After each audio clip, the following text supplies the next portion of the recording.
रहे हैं और जो जगह अच्छी लगे वहीं हाथ हिला देना। मेरे भाइयों, बोले हैं परीक्षित, जिस जगह जुआ की बाजी हो, जुआ बाजी हो, जुआ खेलता हो। ये सतीश भाई साहब जी के बेटा है नवजोत यादव जी। नवजोत जी हमें हार पहना रहे, हमारे पंडित जी को भी हार से सम्मानित और हमारे सभी शिष्यों का सम्मान कर रहे।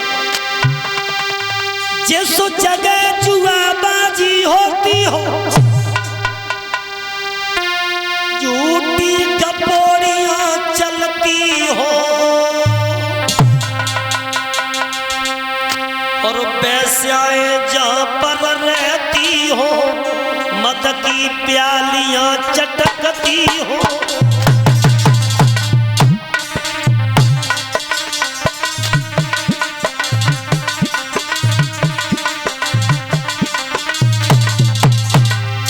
सुनो कलो, जिस जगह जुए बाजी होती हो, झूठी कपोड़ियां चलती हो,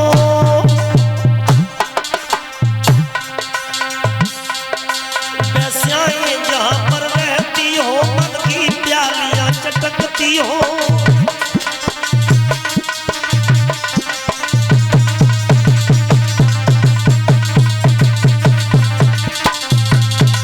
और सुनो,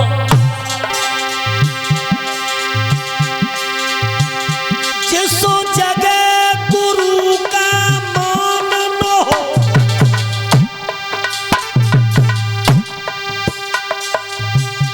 जिस जगह नार का ध्यान न हो,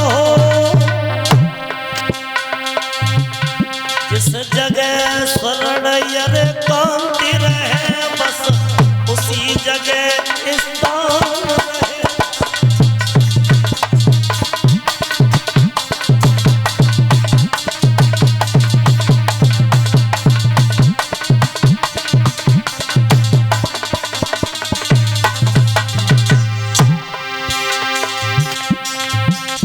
अब जगह बताने लगे, शराब का ठेका हो वहां रहोगे?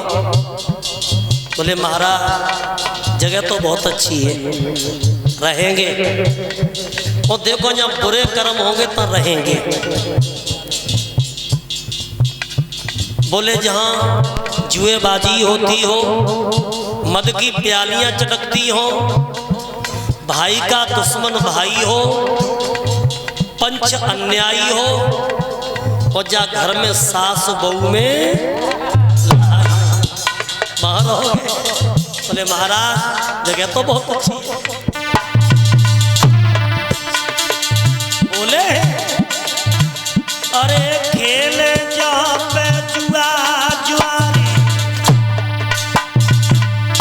अरे वहां पे निकल जाइयो,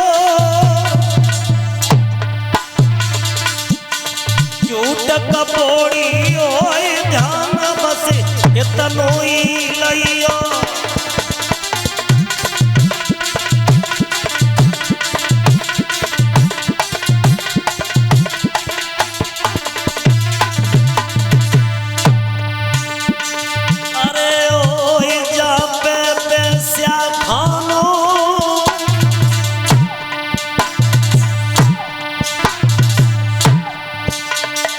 लगी रही मद की खान पे कलयुग पाई जगह जान।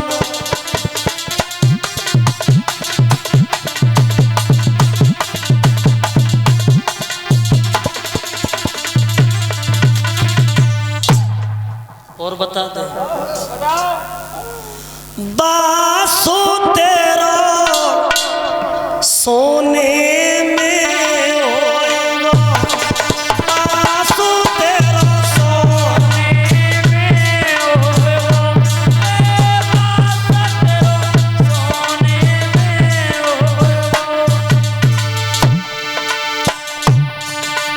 अरे हरिया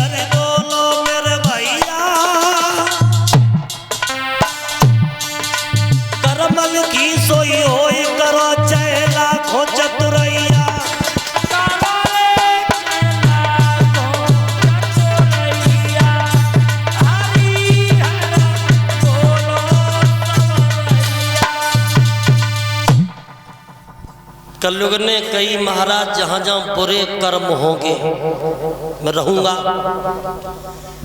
लेकिन कोई अच्छी जगह बताओ तो जवाब दो है कि एक जगह और है सोना, सोने में रहोगे। बोले महाराज अब जाते बढ़िया कोई जगह हमें दिखाई नहीं दे रही, तो बोले जाओ सोने में रहो।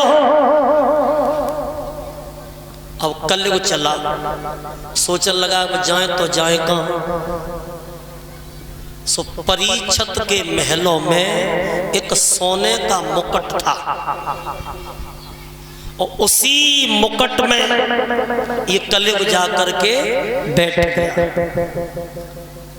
लेकिन भाइयों ये मुकुट किसका था, कहां से आया था? ये मुकुट था जरासंध का, जरासंध का मुकुट था। ये जरासंध मगध का राजा था, जब भीम का जरासंध का युद्ध हुआ था तब भीम ने जरासंध को मारा था। और ये जरासंध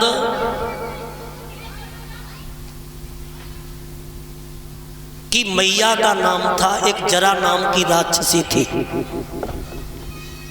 जरा नाम की राक्षसी थी। तो ये जरा के जब ये पुत्र पैदा हुआ तो दो टुकड़े थे, दो टुकड़े थे। तो बा जरा नाम की राक्षसी ने दोनों टुकड़े लेकर के उसकी संधि कर दी थी, तब उसका नाम रखा गया था जरासंध। तो जरासंध को मारने के बाद इस सोने का मुकुट भीम ने लाकर के हस्तिनापुर में रख दिया था और उसी मुकुट में कलयुग बैठ गया था। एक बात और बताते चले कि कौन से सोने में कलयुग को वास है और कौन से सोने में भगवान को वास है।